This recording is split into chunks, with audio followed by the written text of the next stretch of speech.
Joenverran Anna-Leena ja olen harjoittelijana Metsähallituksella asiakaslogistiikan puolella ja nimenomaan logistiikan operaatioasiantuntijaharjoittelua tekemässä. Joo, Anna-Leena, olet yrittänytkin tavoitella, mulla oli vapaalla tuossa. Todella tärkeänä seikkana nyt tässä kyllä pian sitä, että mä pääsin tekemään sitä ihan oikeaa työtä. Että toimin oikeastikin niissä raameissa, kun logistiikan operaatioasiantuntija tekee, että tietenkin valvotusti.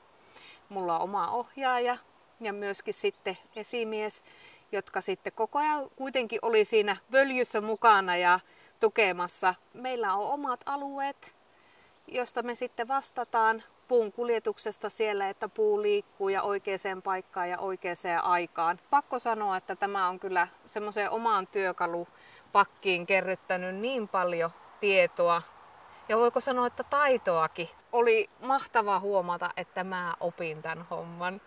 Ja se, että ja mä vielä nautin tästä hommasta, että tämä oli kyllä sillä tavalla mahtava kokemus huomata, että miten niin joku tietty osa-alue, miten sen kykenee ottamaan haltuun ja viemään sitä asiaa eteenpäin, niin kyllä se oli itselle semmoinen aha-elämys, että jes, mä osaan tän.